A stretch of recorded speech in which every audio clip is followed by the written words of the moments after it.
قاری صاحب تو کہتے ہیں میں مفتی جب نہیں ہوں. دیوبندی بریلوی کہتے ہیں تو پھر ساتھ جب ہمیں غیر مقلد کہتے ہیں تو خود کو مقلد بھی کہیں. جی الحمدللہ. ہاں کہیں مقلدین حنفی مالکی شافعی مذہب حنفیہ دار ملت حضرت خلیل. مقلد کی یہ ضد ہی نہیں. جیسے دن کی ضد ہے رات، رات کی ضد ہے دن، آسمان کی ضد ہے زمین.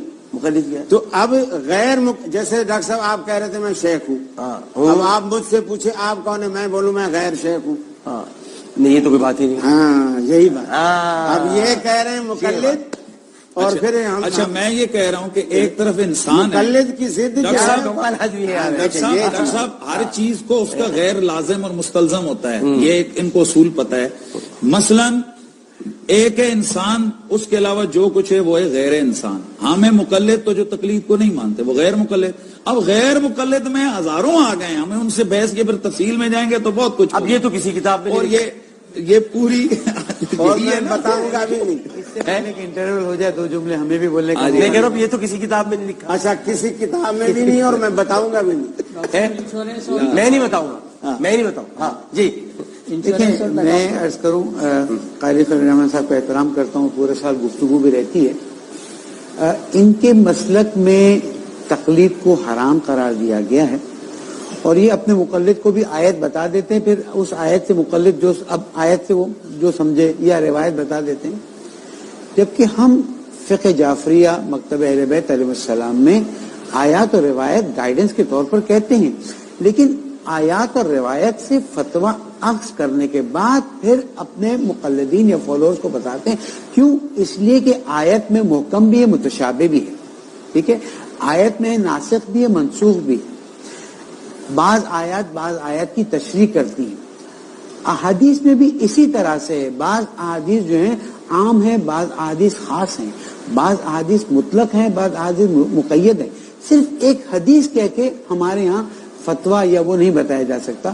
اس لیے میں ریکویسٹ یہ کروں گا کہ جب بھی آپ، بے شک آپ کا 100% حق ہے اپنے مسلک کو پوری طرح سے بیان کریں، اس میں صرف اتنا کہتا ہے کہ ہمارے مسلک کے لحاظ سے جو ہم نے قرآن و حدیث میں مطالعہ کیا اس میں یہ چیز نہیں. جب آپ یہ کہتے ہیں نا قرآن و حدیث میں نہیں پایا جاتا تو فوراً سوال آتا ہے کہ یہ مکتب اہل بیت والوں کیا کیسے نکل آیا، اور پھر ایک ٹکراؤ کی صورت پیدا ہوتی ہے. ٹھیک ہے، آپ کے مطالعے کے لحاظ سے نہیں نظر آیا.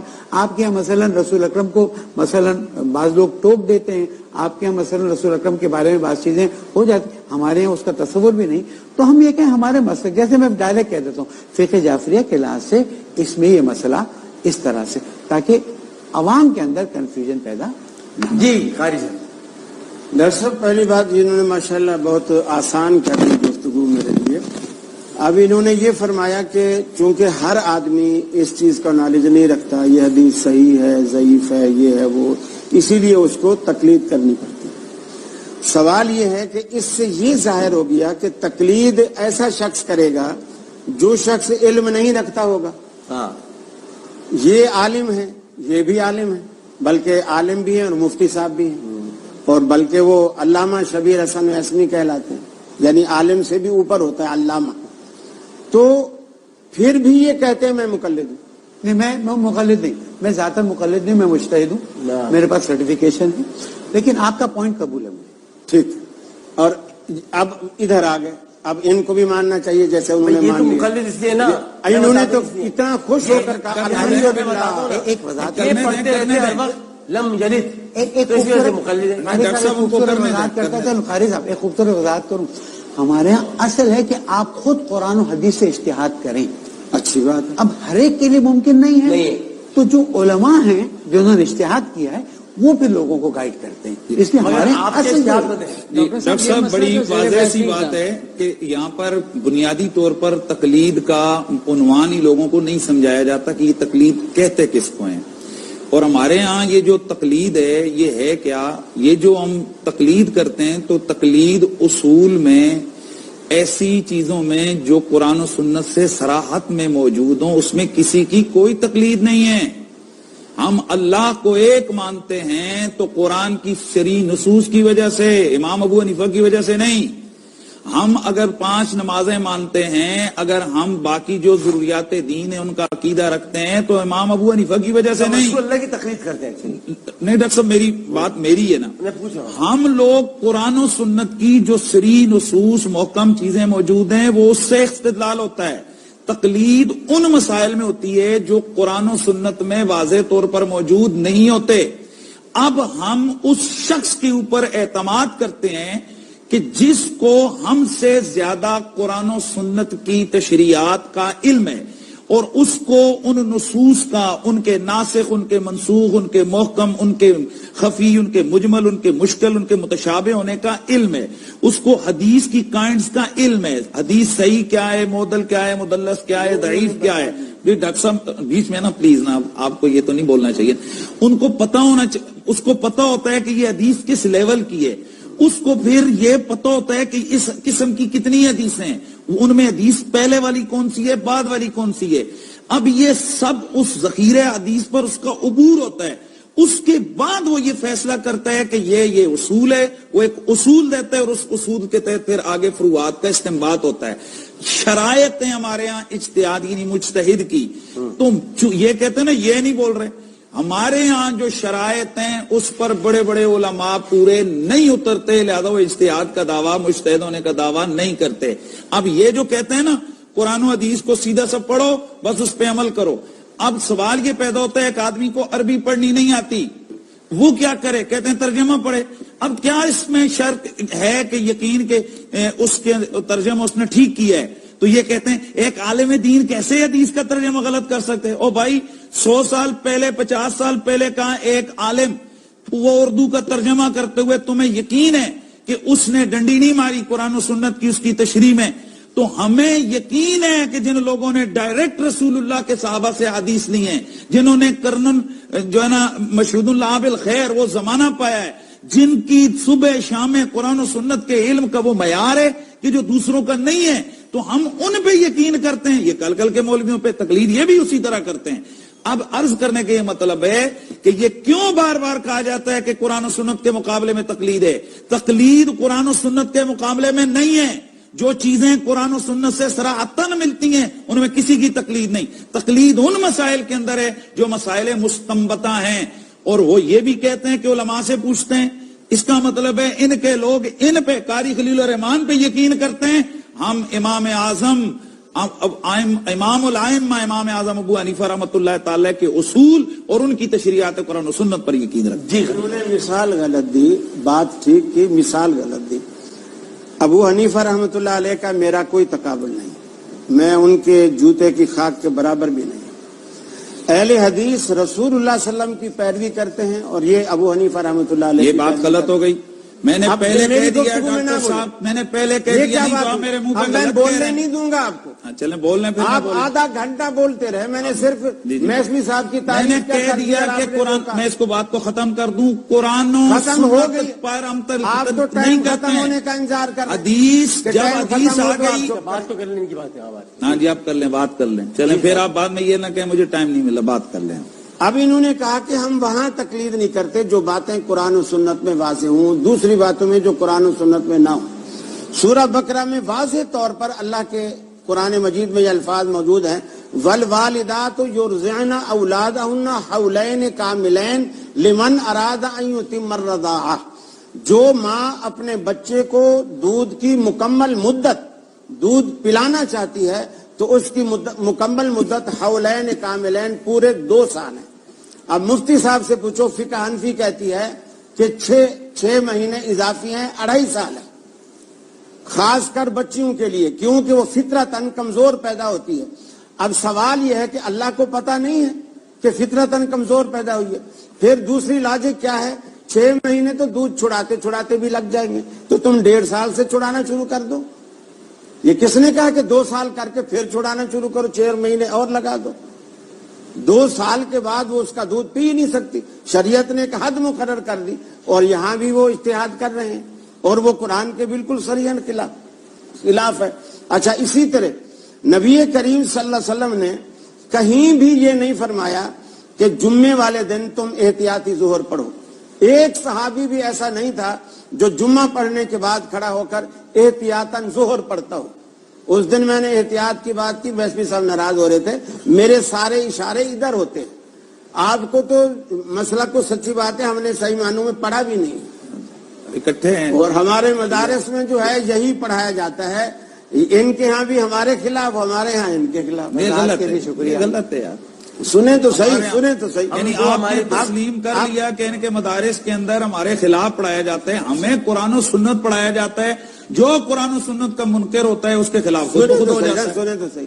8 سال تک فقہ پڑھائی جاتے ہیں, 7 سال تک. 8ویں سال سارا سیاست تھا جسے دورہ حدیث کہتے ہیں, وہ بچوں کے سر سے گزر جاتی ہے, کچھ پلے ہی نہیں پڑتا. نبی ہو رہا تھا, چلیے نبی ہو رہا تھا, آگے چلیے.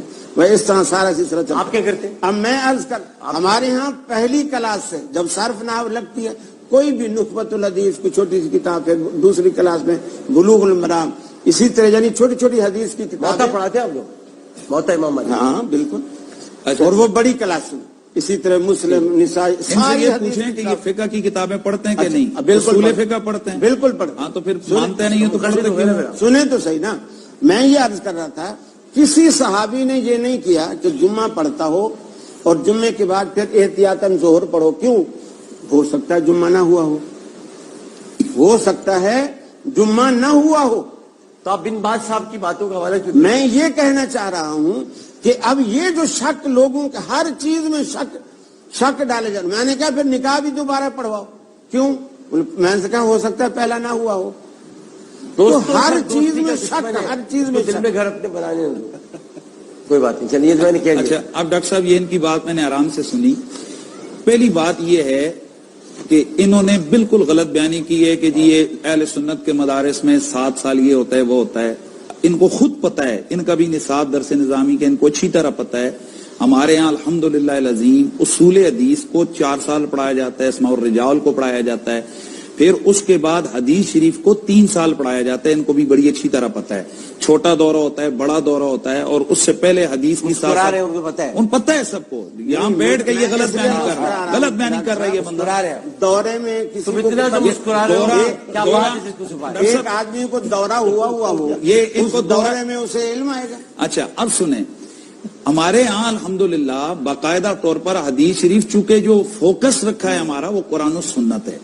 انہوں نے جو چند مسائل کو سامنے رکھ کر بات کی, زور احتیاطی پر آگئے, رس پر آگئے. اختلاف روایت جس وقت ہو جاتا ہے وہ ان کو بھی پتا ہے کہ امام جو ہوتا ہے وہ اختلاف روایت میں احتیاط اور تطبیق دیتے ہوئے وہ ایسا فتویٰ دیتا ہے تاکہ دونوں طرف اگر احادیث ہیں, مثال کے طور پر یہ بھی اس چیز کو مانتے ہیں کہ بھئی رفع یدین جو نہیں اٹھاتا ہے بندہ, ہاتھ کہاں تک اٹھائے, کانوں تک اٹھائے, کانوں سے اوپر اٹھائے, یہاں تک اٹھائے, تینوں طرح کی روایات ملتی ہیں. اب ہمارے امام اعظم ابو حنیفہ نے فرمایا کہ تم یہاں اس طرح اٹھاؤ, کندھوں سے اوپر تمہارے ہاتھوں, کانوں کی لو تک تمہارے یہ انگوٹھے آ جائیں اور یہ کانوں کے برابر یہ ہاتھ آ جائے, اس سے ان تینوں روایتوں پر عمل ہو جائے گا. اب یہ کام ہوتا ہے امام کا. انہوں نے جو آگے وہ چند مسائل کو سامنے رکھا, زور احتیاطی, بالکل انہوں نے یہ بھی غلط بیانی کی ہے. جہاں جمعے کی مکمل شرائط پائی جاتی ہیں شہر کے اندر کون زور احتیاطی پڑتا ہے؟ بالکل غلط بیانی کی ہے. اچھا, مطلب یہ ہے کہ مسائل مسلک اگر میرا ہے تو پھر مجھے تشریح کا حق ہے نا, یہ اس طرح یہ چیز غلط نہ بیان کیا کرے. مطلب میری حیثیت تو بالکل آزاد اراکین والی ہو گئی تھی. آزاد بھی نہیں, اقلیتی اراکین والی بھی.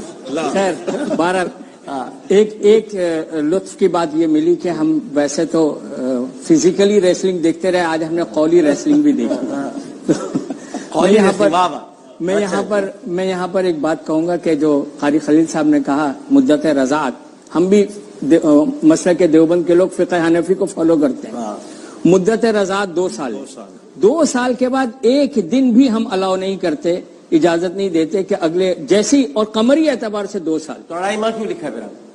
جی 2.5 ماہ کیوں لکھا ہے؟ نہیں لکھا, کہہ رہے لکھا ہے. نہیں وہ تو مدت رضاعت. نہیں, میں یہ کہہ رہا ہوں, یہی کہہ رہا ہوں کہ میں فقہ کی کل وہ عبارت ان کو لا کے دوں. تو وہ جن کے فقہ کی ہے ان پر بات کی جائے نا, ہمارے فقہ کی نہیں ہے تو یہاں پر بات ہوئی نہیں. فقہ حنفی کی. وحملہ وفصالہ 30 شہرا. فقہ جعفری کی بات نہیں کر رہا, فقہ حنفی کی بات. فقہ جعفری میں 2 سال ہے بھائی. فقہ جعفری میں بالکل 2 سال ہے, اور فقہ جعفری میں آسانی ہے کہ جب یہ آیت آ گئی تو پھر تو 2-2.5 سال ہو ہی نہیں سکتی نا. آیت بالکل واضح, حولین کاملین.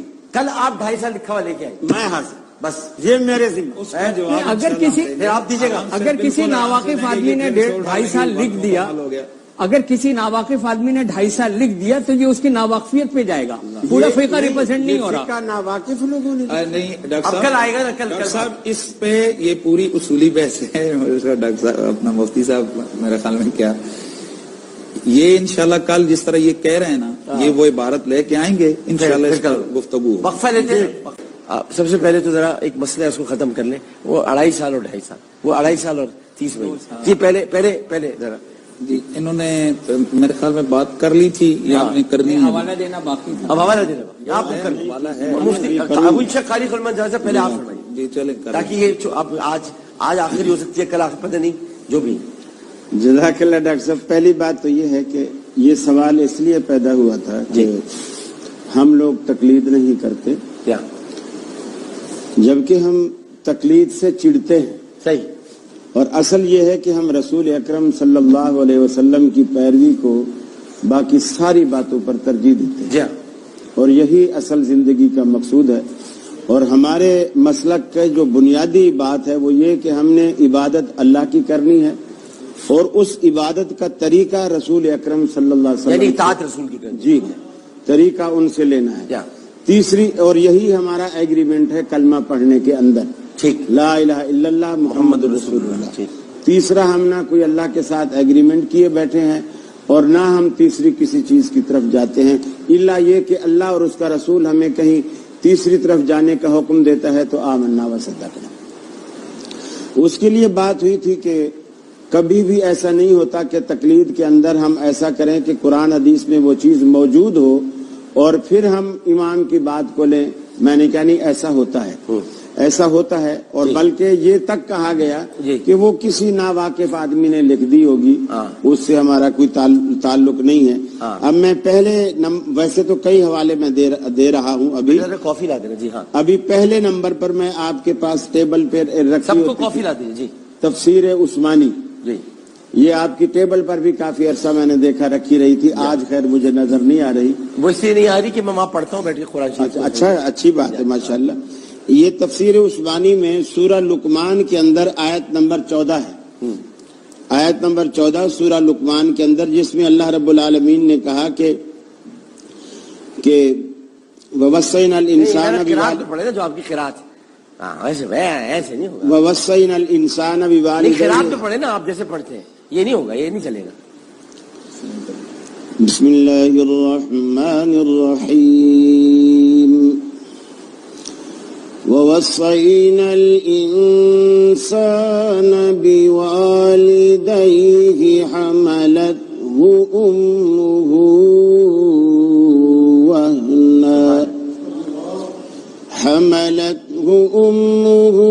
وهنا على وهن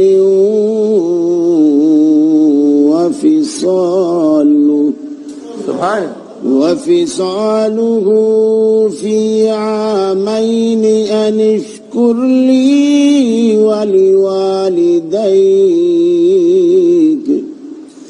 ولوالديك إلي المصير. سبحان اللہ، سبحان اللہ. جزاک اللہ، جزاک اللہ، جزاک اللہ. تو اس آیت کی تفسیر کرتے ہوئے محترم علامہ شبیر احمد عثمانی صاحب وہ تفسیر بیان کرتے ہوئے لکھتے ہیں، کیونکہ اس آیت میں ہے کہ وَفِصَالُهُ فِي عَامَيْنِ، کہ اس کے دودھ کی جو بچے کی مدت ہے وہ 2 سال ہے. یعنی وہ سورہ بقرہ میں بھی اور یہاں سورہ لقمان میں بھی. تو اب ان کو یہ ہوا کہ بھی ہمارے امام صاحب کا تو 2.5 سال ہے، تو آیت تو اس کے خلاف جا رہی ہے. تو اس کا جواب دیتے ہیں. اس کا جواب دیتے ہوئے کہتے ہیں کہ امام ابو حنیفہ رحمہ اللہ جو اکثر مدت 2.5 سال بتاتے ہیں، ان کے پاس کوئی اور دلیل ہوگی. اچھا لکھا انہوں نے، ان کے پاس کوئی اور دلیل ہے نہیں ان کے پاس. امام صاحب نے جو 2.5 سال لکھا ہے، آخر ان کے پاس کوئی دلیل ہوگی. ہمارے ہاں ہوگی والا مسئلہ نہیں ہوتا ہے، آپ کے پاس ہے. جو ہے وہ بتاؤ، ہوگی کس نے دیکھی ہے؟ ہوگی. اور امام ابو حنیفہ رحمہ اللہ اتنے متقی تھے، وہ خود کہتے ہیں اگر کوئی شخص ایسی بات کے اوپر فتویٰ دے، میری کسی بات کے اوپر فتویٰ دے، ملم یعرف دلیلی، جس کو یہ پتہ نہ ہو کہ میرے پاس اس کی دلیل کیا ہے، تو اس کو فتویٰ دینا حرام ہے۔ جب تک وہ میری دلیل کو نہ جان لے اس وقت تک اس کو فتویٰ دینا حرام ہے۔ اور یہاں شبیر حسن صاحب شبیر حسن بیسوی صاحب اتنے عرصے سے ساتھ جی علامہ شبیر احمد عثمانی صاحب وہ فرماتے ہیں کہ امام صاحب جو 2.5 سال کا فتویٰ دیتے ہیں آخر ان کے پاس بھی کوئی دلیل ہوگی۔ موطا امام محمد ہے، اس کی جلد 2 ہے اور دوسری جلد میں صفحہ 602 ہے۔ اس کے اندر فرماتے ہیں کان ابو حنیفہ رحمہ اللہ یحتاط بستۃ اشہر بعد الحولین، فرمایا کہ امام حنیفہ رحمۃ اللہ علیہ 6 مہینے کی احتیاط مزید دیا کرتے تھے 2 سالوں کے بعد۔ یہ امام محمد رحمۃ اللہ علیہ جو ہیں امام حنیفہ رحمۃ اللہ علیہ کے شاگرد خاص ہیں، جیسے امام ابو یوسف ہیں ایسے امام محمد ہے۔ اور تیسری بات یہ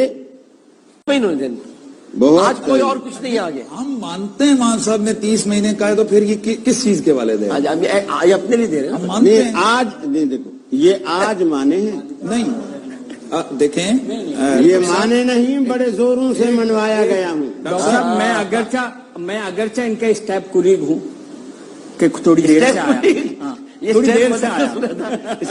تھوڑی دیر سے آیا، لیکن چونکہ قاری صاحب نے حوالہ ہمارے مسلک کے لوگوں کا دیا تو ظاہر بات ہے آپ کے خلاف آپ کی مسئلہ کر دے رہے ہیں۔ بات میری کرنی ہے، انہوں نے ہو گیا جی، میرے خیال میں ڈاکٹر صاحب اتنا تو وہ نہیں ہو رہا ہے۔ دیکھیے ڈاکٹر صاحب تیسرا حوالہ ہدایات جلد 1 صفحہ 217، اس میں بھی 30 مہینے کا ذکر ہے، یعنی 30 مہینے کا مطلب 2 سال میں 24 مہینے ہوتے ہیں، 6 مہینے اوپر ڈالیں گے تو 30 مہینے۔ ہدایات جلد 1 صفحہ 217، مختصر قدوری صفحہ 152، در مختار جلد 1 صفحہ 202، یعنی وہی عبارت جو وہی چل رہی۔ اور مبسوط امام سرخسی کی جلد 5 اور سرخسی کی اور جلد 5 صفحہ 136، بدائع و ثنائے جلد 4 صفحہ 6، اور شرح ہدایہ ہے العنایہ، اس کی جلد 3 ہے صفحہ 441۔ امام تفتزانی کو چھوڑ گئے، انہوں نے بھی یہ کہا ہے۔ چلے اب ادھر سارے یہی فتویٰ دے رہے ہیں۔ صحیح، چلے جی بسم اللہ۔ اور یہ فتویٰ بات ہو گئی نا، قرآن کے خلاف بات ہو گئی۔ بسم اللہ۔ انہوں نے جو امام اعظم ابو حنیفہ کی بات کو کہا کہ جناب انہوں نے 30 مہینے یعنی 2.5 سال کی مدت رضاعت ہے، تو اس پہ انہوں نے کہا دیکھیں یہ قرآن کے بالکل خلاف ہے، ہمت ہے ان کی، جرت ہے، مانتے ہیں ماشاءاللہ، ویسے ہی تم کو غیر مقلد نہیں کہتے ہیں، ان کی جرت ہے، ہمت ہے، اتنا کھل کھلا کے۔ اچھا پھر اگلی بات یہ جو انہوں نے حوالے دیے ہیں کہ جناب فلانے نے لکھ دیے، فلانے، بھئی ہم مانتے ہیں کہ امام ابو حنیفہ نے یہ بات کہی، تو پھر جو بحث ہوتی ہے اس کے اصول میں جس چیز کو مد مقابل فریق مانتا ہو تو اس کا حوالہ دینا فضول ہوتا ہے۔ اگر قاری مسعود صاحب کے اس دن علم میں نہیں تھی، انہوں نے یہ بات کی کہ حوالہ لے آؤ، تو چونکہ میں بھی ریپرزینٹ کر رہا ہوں فقہ حنفی کو، میں نے کہہ دیا کہ انشاءاللہ یہ آپ کی بات درست ہے، ہم اس کا جواب دیں گے۔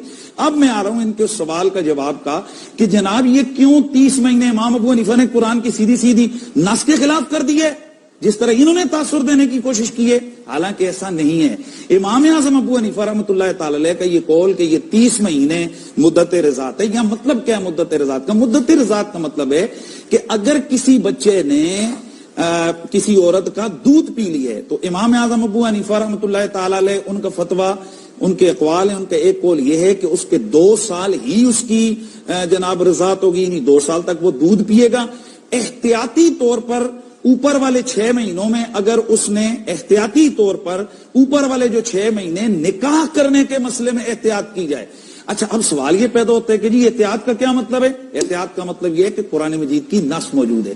قرآن مجید برہان رشید کے اندر سورہ بقرہ آیت نمبر 233، سورہ بقرہ آیت نمبر 233، اللہ تعالیٰ قرآن مجید میں فرماتے ہیں والوالدات یرضعن اولادہن حولین کاملین لمن اراد ان یتم الرضاعہ۔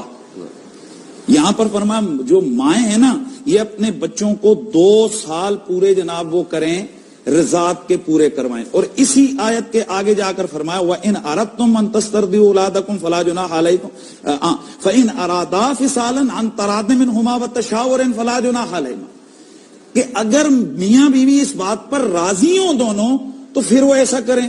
اب اگر قرآن مجید کی صراحت میں 2 ہی سال ہیں تو میاں بیوی کی رضامندی کا کیا تک بنتی ہے؟ مطلب آگے قرآن موقع دے جی جی اب میں عرض کر رہا ہوں قرآن مجید برہان رشید نے جو آیت انہوں نے جناب اس کو پڑھی ہے تو اللہ تبارک و تعالی فرماتے وَحَمْلُهُ وَفِصَالُهُ 30 شہرا کہ بچے کا حمل اور اس کا دودھ پینا یہ کتنا ہے؟ 30 مہینے. کتنا ہے؟ 30 مہینے.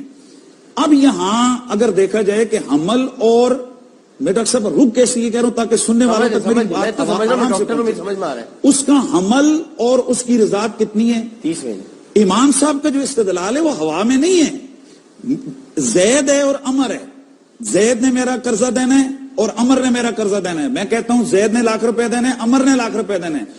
تم دونوں کا زید اور عمر مقروض ہیں, ان کو 1 سال کی مہلت ہے. اب مجھے آپ سے سوال پوچھنا ہے یہاں کیا 6 مہینے زید کے ہوں گے اور 6 مہینے عمر کے ہوں گے, یہ دونوں کو سال کی مہلت ہوگی؟ نہیں 6 مہینے زید کے ہوں گے. نہیں میں کہتا ہوں اس نے میرا دونوں کو 1 سال, دونوں کی 1 سال ہے نا.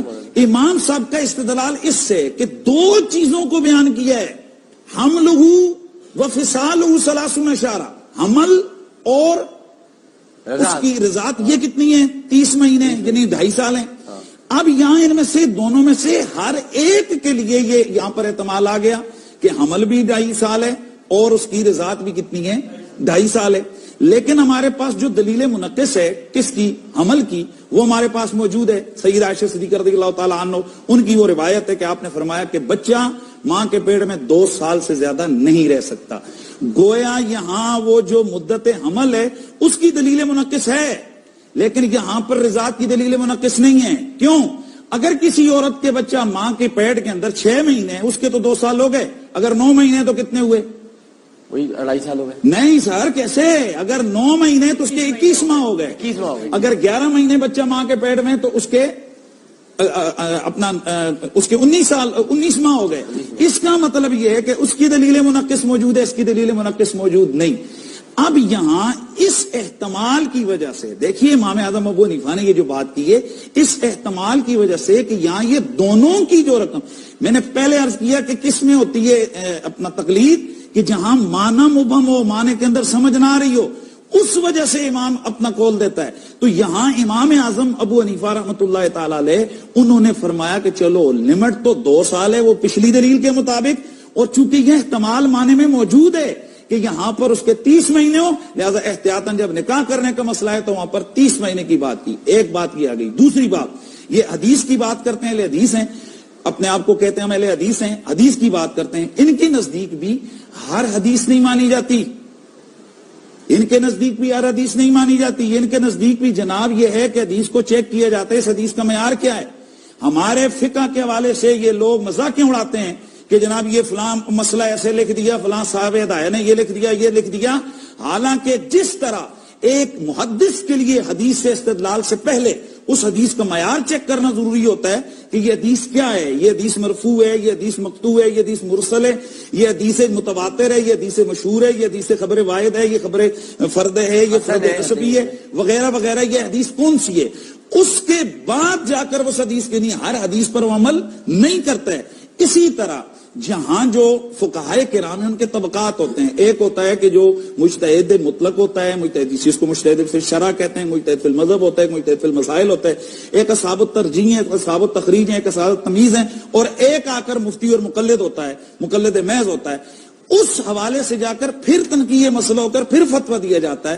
انہوں نے کتنی زیادتی کی ہے. اسی ہدایہ کی جنہوں نے ان حوالے دیے ان کی شروعات میں بڑا واضح طور پر لکھا ہے کہ امام صاحب کا قول یہی ہے, والفتوى على قول الصاحبین, فتویٰ صاحبین کے قول کے اوپر ہے.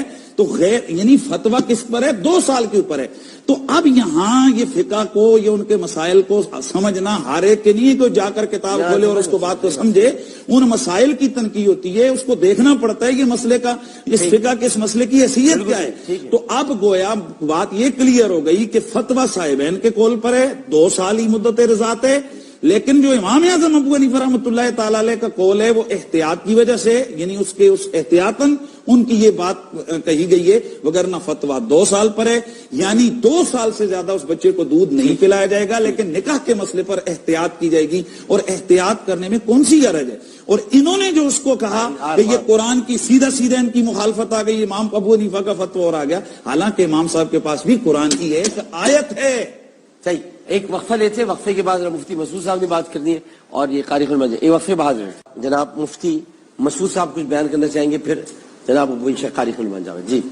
میں یہاں پر ایک بات عرض کروں جی کہ قاری صاحب نے جو بات کہی، یعنی اگر کوئی آدمی کسی بات کو غلط سمجھا تو ہم اس کو یہ کہیں گے کہ جی آپ غلط سمجھیں، آپ اس کو دلیل نہ بنائیں۔ قاری صاحب نے یہ فرمایا کہ امام ابو حنیفہ کے نزدیک مدت فقہ حنفی میں مدت رضاعت جو ہے وہ 2.5 سال ہے، ایسا نہیں ہے۔ فقہ حنفی میں مدت رضاعت 2 سال ہے۔ جو امام ابو حنیفہ رحمۃ اللہ علیہ نے 2.5 سال کا لفظ کہا وہ یہ کہ اگر کسی آدمی نے، کسی بچے نے کسی عورت کا دودھ پی لیا 2.25 سال کی ایج میں، یا یعنی 30 مہینے کے اندر تو ہم اس میں رضاعت کا حکم لگائیں گے کہ یہ اس کا بیٹا ہو گیا، رضی ہو گیا، نکاح کے مسئلے میں جو قاری صاحب نے کہا، مفتی حنیف قریشی صاحب نے کہا۔ تو قاری صاحب نے یہ جو ریپرزینٹ کیا کہ فقہ حنفی کا یہ موقف ہے، یہ فقہ حنفی کا موقف نہیں ہے۔ دوسری بات میں یہ عرض کرنا چاہتا ہوں کہ قاری صاحب کا دعویٰ یہ ہے کہ تم لوگ براہ راست قرآن اور حدیث کی تقلید کرو، بجائے اس کے کہ 80 کے خلاف دلیل دینے کے لیے قلم بھی حنفی کا لے رہے ہیں۔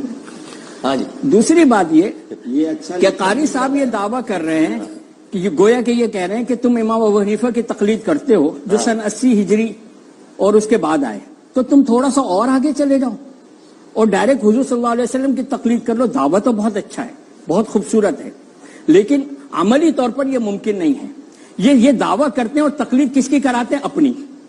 گویا کہ یہ ہمسری کا دعویٰ کر رہے ہیں امام ابو حنیفہ کی، ائمہ اربعہ کی اور اپنی۔ کلمت حق ارید بہ الباطل، نہیں کلمت حق ارید بہ الباطل۔ اور تھوڑی دیر پہلے میں آپ کا پروگرام دیکھ رہا تھا جس میں آپ نے علامات قیامت میں سے ایک علامت ذکر کی تھی کہ پچھلے لوگ اگلے لوگوں کی لعن طعن کریں گے۔ بیسوی صاحب، ہم کہتے ہیں ایک تو دلیل عقلی ہمارے پاس موجود ہے کہ ایک شخص جس کو نہیں معلوم ہے کہ اب میں دین میں کیسے آگے بڑھوں، وہ خود، اچھا ہمارے ہاں مجتہد ہونا پہلی شرط ہے۔ اگر آپ اجتہاد نہیں کر سکتے ہیں فار اینی ریزن تو پھر آپ احتیاط کریں، اور اگر آپ احتیاط نہیں کر سکتے تو پھر آپ تقلید کریں، ورنہ تقلید آپ کے لیے جائز نہیں۔ اور ہمارے مجتہدین جب تک زندہ ہیں، میں آپ کو مثال دیتا ہوں، آیت اللہ عظمی گل پائیگانی، میں ان کا وکیل رہا اور خدمات انجام دی، جس لمحے ان کا انتقال ہوا فوراً طے کیا گیا کہ اگلی تقلید کس کی ہوگی، اس لیے کہ ہمارے ہاں مرحوم یا مردہ مرجے کی مجتہد کی تقلید جائز نہیں۔ پہلی بات یہ ہے ڈاکٹر صاحب، قریشی صاحب نے ساری تقریر جو فرمائی وہ ہوا میں تیر چلا، اس کے پیچھے کوئی دلیل، کوئی بنیاد، کچھ بھی نہیں، حتیٰ کہ امام صاحب کو بچاتے بچاتے دوسرے ساتھی کے ذریعے امام صاحب کو بھی پھنسا دیا۔ پہلی بات تو یہ ہے کہ یہ جو قرآن مجید میں آتا ہے حملہ و فصالہ 30 شہر، کہ اس کے حمل کی مدت اور اس کے دودھ کی مدت دونوں ملا کے 30 مہینے، دونوں ملا کے 30 مہینے۔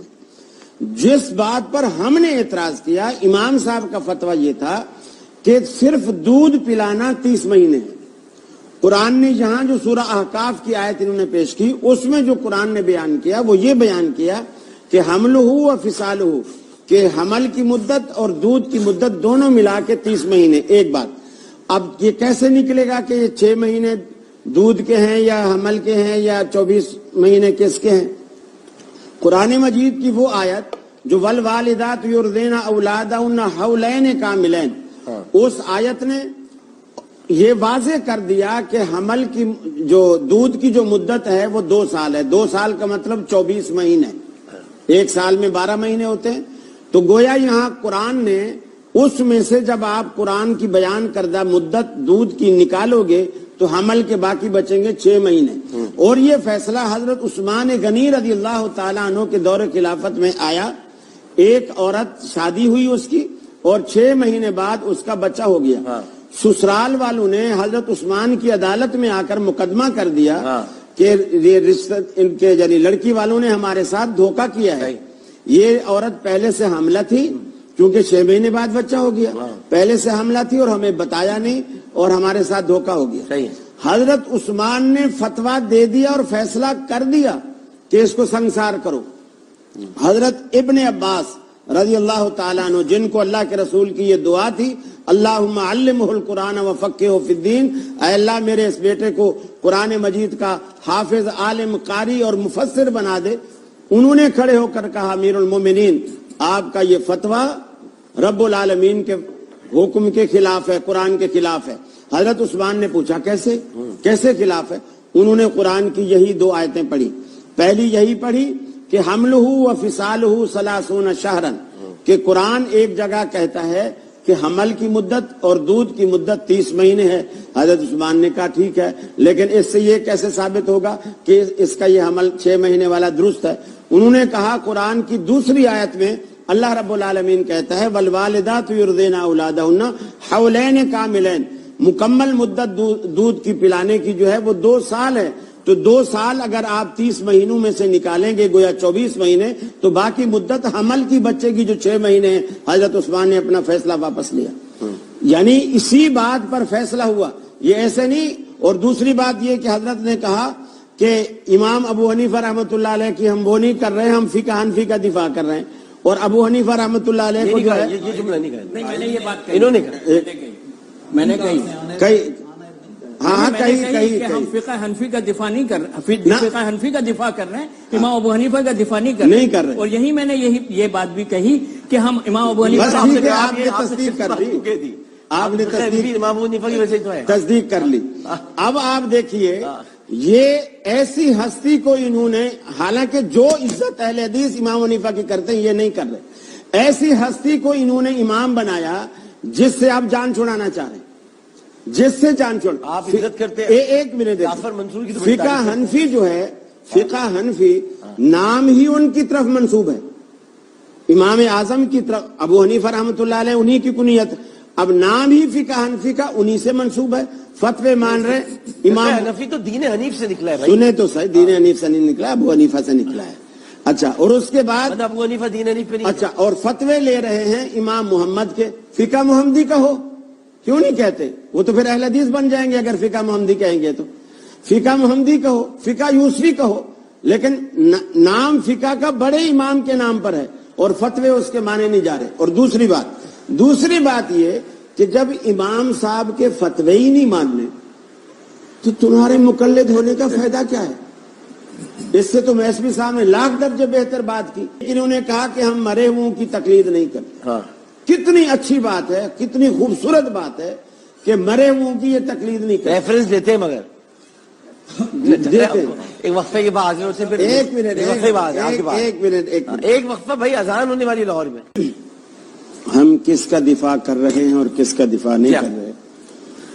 مولانا مفتی شفیع مفسر قرآن معارف القرآن جنہوں نے تفسیر لکھی ہے، تقی عثمانی صاحب کے والد، ان کی ایک کتاب ہے بلکہ رسالہ ہے، اس کا نام ہے وحدت امت۔ اس کے صفحہ نمبر 15 پر ایک پورے صفحے پر ایک واقعہ انہوں نے بڑا خوبصورت ایک واقعہ لکھا ہے۔ وہ فرماتے ہیں کہ قادیان میں ہماری ہر سال کانفرنس ہوا کرتی تھی۔ ایک سال میں گیا تو فجر کی نماز کے بعد میں نے مولانا انور شاہ صاحب کاشمیری رحمہ اللہ کو دیکھا کہ وہ گھٹنے کھڑے کر کے ہاتھ یوں ڈالے ہوئے ہیں اور سر اندر ڈالا ہوا ہے، جیسے افسردہ حالت میں کوئی بیٹھتا ہے اس طرح بیٹھے ہوئے ہیں۔ میں برابر میں جا کے بیٹھا رہا، میں سمجھا شاید ذکر اذکار میں مشغول ہوں گے، میں نے مخاطب نہیں کیا۔ تھوڑی دیر بعد وہ خود ہی میری طرف متوجہ ہوئے اور کہا کہ شفیع بھائی کوئی کام ہے مجھ سے؟ میں نے کہا جی آپ کچھ اداس اور مغموم، ظفر صاحب جو جے ڈی سی والے ابھی لائیو، جی کہ آپ اداس اور مغموم نظر آ رہے ہیں، ایسی کیا بات ہے؟ تو انور شاہ صاحب نے کہا نہیں شفیع بھائی ایسی کوئی بات نہیں ہے، میں ٹھیک ہوں۔ انہوں نے کہا نہیں یہ ضرور کوئی نہ کوئی بات ہے۔ اب وہ فرمانے لگے مجھے پریشانی اور افسوس اس بات کا ہے کہ ہم نے ساری عمر یا تو پڑھنے میں گزار دی یا پڑھانے میں گزار دی. افسوس اس بات کا ہے کہ ہم نے ساری زندگی فقہ حنفی کی ترجیح میں گزار دی اور ہم نے دین کی خدمت نہیں. یہ شروع میں 2 صفحات میں واقع ہے یہ. جی. تو اب میں سوچتا ہوں اور پچھتاتا ہوں. یہ خواب میں بیٹھے ہوئے تھے لوگ, خواب میں دیکھا انہوں نے. خواب نہیں, یہ خواب ہے. خواب میں سب چاروں بیٹھے ہوئے سوچ رہے ہیں ہم نے کیا. نہیں. اچھا چلو آپ نے خواب بدل دیا تو میں آگے بڑھتا ہوں. نہیں, خواب نہیں. ویسے میرے پاس یہ کتاب ہے, اگر کل کا میں نے بھی پڑھی ہے. اگر کل کا دن باقی ہے تو میں نہیں, میں اپنی بھائی آپ سے کچھ کہہ رہا ہوں. جی. تو اس میں انہوں نے کہا کہ اب میں سوچتا ہوں کہ ہم نے کس چیز میں عمر برباد کی, وہ اس خدمت پہ جس پر آج سارے میرے بھائی مصر ہیں کہ نہیں ہم یہ دین ہی کی خدمت کر رہے ہیں. آخری عمر میں جا کر اتنا بڑا عالم اپنے یہ کمنٹس دیتا ہے کہ اب میں سوچتا ہوں کہ میں نے کس چیز میں عمر برباد کی. تو میں یہ کہہ رہا ہوں کہ اس سے پہلے کہ ہم بھی آخر عمر میں جا کر پھر وہی پچھتاوا کریں, ابھی سے ہم فیصلہ کر لیں کہ اس لیے کہ اللہ نے ایسی کوئی جنت نہیں بنائی جس کا دروازہ محمد رسول اللہ کی دستک کے بغیر کھلے. واہ. آج اگر ہم ان کا دامن پکڑ لیں گے, اللہ کی قسم ہم پیچھے پیچھے جنت میں چلے گئے. ہمارے نزدیک تقلید ہے کیا؟ تقلید یہ ہے کہ العمل بقول من لیس قولہ احدی الحجج بلا حجۃ فیہا. جس شخص کا قول ماخذ شریعت میں سے نہیں, اس کے قول پر دلیل کا مطالبہ کیے بغیر عمل کر لینا. یعنی مجتہد جو ہوتا ہے وہ اس لیول کا ہوتا ہے, اور ہمارے ہاں یہ درجے ہیں. یعنی ایک مجتہد فی الشرع ہے, ایک مجتہد فی المذہب ہے. مجتہد فی الشرع اس بندے کو کہتے ہیں جس کے پاس اس قدر علم کا معیار ہوتا ہے کہ وہ ادلہ شرعیہ سے تمام اصول فروعات کو خود مستنبط کر لیتا ہے. اس کے بعد مجتہد فی المذہب ہوتا ہے, وہ اصول اسی امام کے رکھتا ہے, البتہ اپنے فروعات کے اندر وہ بعض چیزوں کے اندر وہ اپنا احتیاط کر لیتا ہے. اب میں بار بار کہہ رہا ہوں, اور اس بات کو پھر قرآن و سنت کے مقابلے میں تقلید کو لے کے آ رہے ہیں, اور لوگوں کو یہ سمجھانا چاہ رہے ہوتے ہیں کہ جناب یہ تقلید جو ہوتی ہے قرآن کو چھوڑ کر یا حدیث کو چھوڑ کر ہوتی ہے. ہم کہہ رہے ہیں کہ بھائی قرآن و سنت کے معنی کو سمجھنے کے لیے, اس کی اجمال کو سمجھنے کے لیے, اس کے ابہام کو دور کرنے کے لیے کسی ایک بندے پر اعتماد کر لینا کہ بھئی یہ جو بات کہہ رہے یہ ٹھیک کہہ رہا ہے, اور یہ جو چیز ہے یہ قرآن و سنت سے ثابت ہے. میں قرآن مجید کی آیات, چونکہ وقت بہت شارٹ ہے میں حوالہ دیتا ہوں. سورہ توبہ آیت نمبر 123 ہے, سورہ نساء آیت نمبر 83 ہے, سورہ نساء آیت نمبر 59 ہے. فَاسْأَلُوا عَلَى ذِكْرٍ إِن كُنتُمْ لَا تَعْلَمُونَ. یہ قرآن مجید کی یہ بھی آیت ہے کہ تم اہل ذکر سے پوچھو اگر تمہارے پاس علم نہیں ہے. تو یہاں مطلق جو تقلید ہے, مطلق تقریر کا انکار, یہ تو سیدھی سیدھی گمراہی ہے کہ آپ کے کوئی سوال پوچھتے ہی نہیں ہے. اب رہ گیا قاری صاحب کا بار بار مسئلہ کہ جناب تم 30 مہینے اور اس پہ یہ جناب بار بار آپ بات کر رہے ہیں. پہلی بات یہ کہ آپ اگر کسی فن کے حوالے سے بات کر رہے ہیں تو آپ کو اس فن کے اصول کو جاننا ہوگا. آپ اگر منطق کی اصطلاح بول رہے ہیں تو منطق ہی کے رول وہاں یوز ہوں گے. اسی طرح اگر آپ فقہ کے اندر بات کر رہے ہیں تو آپ کو اصول پتہ ہونے چاہیے. یہاں جو ہم نے کہا کہ امام صاحبین کے قول کے اوپر فتویٰ ہے, ان کو اس چیز کا پتہ ہی نہیں ہے. ہمارے جناب جو اصول فقہ کے معاملات ہیں, ہم نے کہا امام صاحب کے 2 قول ہیں. پہلا بات میں نے کہی 2 قول ہیں. اب ان 2 قولوں میں سے جو شاگرد امام اعظم ابو حنیفہ رحمۃ اللہ تعالی علیہ کے, انہوں نے ایک قول کو لے لیا, اور وہ کتنا ہے 2 سال دودھ پلانے کے ہیں اور اگلے 6 مہینے نکاح کے حوالے سے ہے. یہ ہمارے حوالے دے رہے ہیں اور اس کے مفتی شفیع صاحب کے, اور یہ ایسی. اب سوال یہ پیدا ہوتا ہے کہ یہ خود بتائیں کہاں فقہ حنفی کے صدیوں پرانا ایک سلسلہ آ رہا ہے, اور کل کے یعنی ابھی قریب زمانے کے ایک بزرگ کو انہوں نے واقعہ اپنا پتہ نہیں لکھا بھی ہے کہ نہیں وہ کر رہے ہیں. اگر یہی بات ہے تو میں ان کا ایک حوالہ دیتا ہوں, ذرا اس کی طرف بولیں. غیر مقلدین کے جد اعلیٰ نواب صدیق حسن بھوپالی صاحب, قاضی شوکانی صاحب, ان کی کتاب ہے در البیہ. اس کے اندر لکھتے ہیں وَيُجُوزُ إِرْضَاءُ الْكَبِيرِ وَلَوْ كَانَ ذَا لِحْيَةٍ لِتَجْوِيزِ النَّظَرِ. داڑھی والا بندہ بھی دودھ پی سکتا ہے, داڑھی والا بندہ بھی دودھ پی سکتا ہے تاکہ اس کی طرف دیکھنا جو ہے نا وہ جائز ہو جائے. ایک طرف ابو حنیفہ رحمۃ اللہ تعالی علیہ کے 6 مہینوں کے اوپر تم لوگ وویلا کر رہے ہو اور خود داڑھی والوں کو دودھ پلا رہے ہو. اچھا یہ بتائیے. نہیں ڈاکٹر صاحب نہیں، میری بات نہیں، بیچ میں نہیں بات آئے گی. یہی بات مولانا وحید الزمان صاحب کنز العقائد کے اندر لکھتے ہیں، نزول الابرار کے اندر لکھتے ہیں، اور ان کی بہت ساری کتابوں کے اندر موجود ہے. اب سوال یہ پیدا ہوتا ہے کہ یہاں، اور اس کے علاوہ جناب ان کی ابن قیم صاحب ہیں، ان کی کتاب تحفۃ المودود، اس کے اندر وہ لکھتے ہیں کہ ضرورت کے تحت آپ 2.5 سال سے زیادہ بھی پلا سکتے ہیں، جبکہ ہم احناف کے نزدیک 2 سال سے زیادہ عام نارمل دودھ پلانا یہ جائز ہی نہیں ہے. یہ بات آپ سمجھ رہے ہیں، یہ جائز نہیں ہے. میں سمجھ رہا ہوں. تو اب جب یہ بات ہو گئی، اگر کسی نے، ڈاکٹر صاحب جائز نہیں ہے، لیکن اگر کسی نے اس دوران پلا دیا، اب اس کے والدہ یعنی اس کے رشتہ کا اگر کرنا ہے تو چونکہ قول موجود ہے وہ 30 اشارہ کا، اس کے 2 احتمال موجود ہیں. احتیاط کرنا ہے بھائی، یہاں حلال اور حرام کا مسئلہ ہے، نکاح کی احتیاط کی بات ہے. تو جب امام صاحب ابو حنیفہ رحمۃ اللہ تعالی علیہ کے قول کی احتیاط کی بات بھی کی، اور امام محمد نے ان کے 2 قولوں میں سے قول کی بات بھی کر لی، اور یہاں پر ہم نے اس کا دوسری آیت کے مقابلے میں آیت کو بھی بیان کر دیا. اب اس پر اعتراض کر کے امام صاحب جیسے اللہ کے ولی کے بارے میں انہوں نے جو ایک ہلکا سا جملہ بولا، یہ غار جا کر ریکارڈنگ سنیں، یہ مناسب نہیں ہے. رہ گئے انہوں نے بات کہی ہے کہ جناب ہم شیعہ حضرات، تو یہ تو ہم پہلے کہہ رہے ہیں یہ شیعہ حضرات کے بہت قریب ہیں، وہ بھی صحابہ کی نہیں مانتے، یہ بھی صحابہ کی نہیں مانتے ہیں. یہ تو ہم پہلے ہی سے ہم کہہ چکے ہیں، وہ تو ہمیں معلوم ہے کہ کئی دفعہ یہ ان کی تائید کر رہے ہوتے ہیں. صحابہ کی مانتے ہیں، یہ اصل میں بڑا نہیں، انہوں نے خود کہا ہے، انہوں نے آن ایئر خود کہا ہے کہ ہم صحابہ کرام کا قول بھی اگر آ جائے، اگر اس کی تائید کے بارے میں جو کہوں گا وہ حجت ہے. آپ کی طرف آتا ہوں. مجھے ایک بات سے یہ بتا دیجیے، ایک مجھے ایک سوال تو کرنے دیں. امرات غامدیہ جو آئی تھی، امرات غامدیہ، وہ بچے کو کتنے عرصے بعد لے گئے؟ جب اس کی گود میں بچہ تھا، وہ تو پیدا ہوا، پھر اس کے بعد آپ کے پاس آئی. 2 سال 4 ماہ کے بعد آئی تھی رسول اللہ کے پاس. نہیں 2 سال 4 فرمایا دودھ چھڑا کے 2 سال 4، جب روٹی کا ٹکڑا اس کے ہاتھ میں، کھانے پینے کے قابل، جب روٹی کا ٹکڑا تھا 2 سال 4 ماہ کے بعد آئی تھی. تو وہ تو کھانے کے قابل ہوئی نا. ہاں، تو روٹی کا ٹکڑا ساتھ میں تھا، لیکن تو دودھ چھڑاتے 2 سال 4 ماہ میں. ڈاکٹر صاحب یہ نہیں، اس میں مہینوں کا ذکر ہی نہیں ہے. نہیں ہے ذکر ہے، دکھائیں. میں کہاں سے دکھاؤں؟ ابھی ہے، ابن اسحاق نے لکھا ہے. چلو اس دیکھیے طبقات ابن سعد حدیث کی کتاب نہیں. ابن اسحاق سیرت نگار. اچھا نواب بتائیں اپنی بات. اب جی جزاک اللہ. پہلی بات تو یہ ڈاکٹر صاحب، نواب صدیق حسن خان کا جو ابتدائی دور ہے وہ پیدائشی اہل حدیث نہیں ہے. ابتدائی دور اس کا بھی احناف کا ہے. نواب صدیق حسن خان اپنا وحید الزمان کا انہوں نے حوالہ دیا. خود حیات وحید الزمان دیوبندی علماء نے لکھی ہے، حیات وحید الزمان، اس میں انہوں نے صراحت کے ساتھ لکھا. پہلے وہ حنفی تھا، اس کے بعد نواب صدیق حسن خان سے دوستی ہوئی، حدیث کے تراجم کرنے لگا، اہل حدیثوں کی طرف مائل ہو گیا. آخر میں ایک کوئی نقی صاحب تھے، اس کا بھی نام اس کے اندر موجود ہے. پھر وہ ان کے شیعہ دوست تھے، ان کے ساتھ ہوا.